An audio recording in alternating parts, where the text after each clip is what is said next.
Salut et bienvenue dans cette nouvelle vidéo de Jeune Entrepreneur. C'est la première de l'année et l'honneur m'est choix de vous souhaiter à tous et à toutes de bonnes et heureuses années 2020. Si vous avez entrepris en 2019, que cette année soit une année de plénitude et que votre projet se voit grandir encore plus. Et si vous avez des idées de projet, alors arrêtez la procrastination et entrez en action car cette année doit être une année de pleine réalisation. Avant de vous présenter mon cadeau, j'aimerais vous inviter à vous abonner à la chaîne, partager autour de vous, à partager à un ami, à un contact, à une connaissance à qui ça pourrait aider à se surpasser et à franchir le cap de l'indépendance. Alors on se retrouve tout de suite derrière le générique.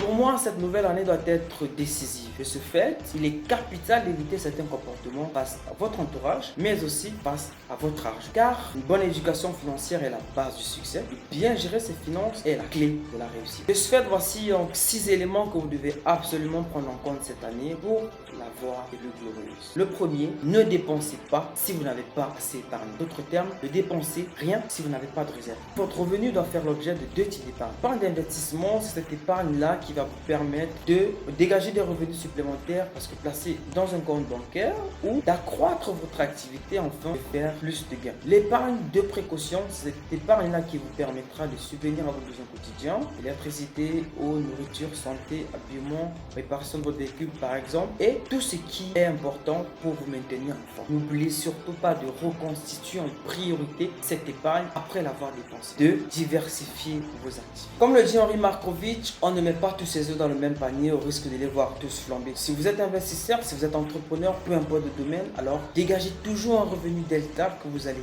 réinvestir dans un autre business afin de minimiser les risques et d'accroître vos gains. Cela vous permet, si une activité se retrouve amoindrie, l'autre vous permettra de ne pas être démuni, le temps de retrouver l'équilibre. En 3, n'investissez jamais dans un domaine que vous ne maîtrisez pas. Si vous devez investir ou réinvestir le surplus de vos revenus dans une activité, prenez la peine de bien vous renseigner sur le domaine dans lequel vous voulez investir avant de vous lancer et dégager les opportunités qui s'offrent à vous. Évitez surtout de vous lancer parce que un de vos proches ou un de vos contacts s'est lancé et ça a marché, parce que des individus qui n'ont jamais entrepris vous diront oui, vas-y, lance-toi, car cela sous-entend que vous allez en guerre sans armes. Rapprochez-vous des personnes qui ont investi dans le même domaine ou peut-être même dans un autre domaine parce que eux, ils connaissent les rouages de l'entrepreneuriat. Rapprochez-vous de ces personnes, prenez tous les éléments en compte avant de vous cette année. Évitez de foncer la tête baissée. 4. Ne dépensez pas votre argent avant de l'avoir gagné. Vous savez, notre société a plus tourné vers la consommation que vers la production. Et beaucoup de moyens de paiement, beaucoup de facilités de paiement nous induisent souvent à faire des dépenses même quand on ne sait pas où on va gagner de l'argent. Alors évitez souvent de vous retrouver dans ce genre de situation où vous devez acheter telle ou telle paire de chaussures même quand vous ne savez pas où vous allez en gagner. En 2020, ne dépensez pas si vous ne savez pas. 5.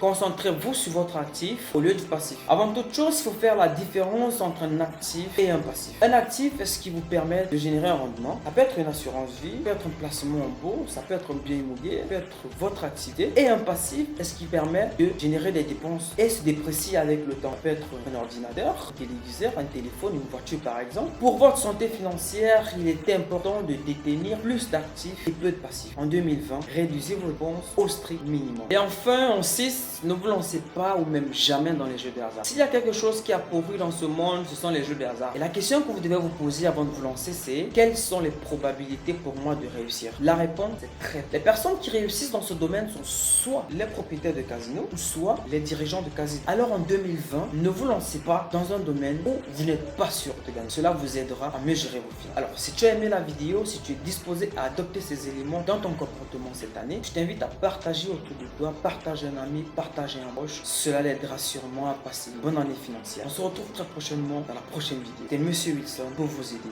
à réussir.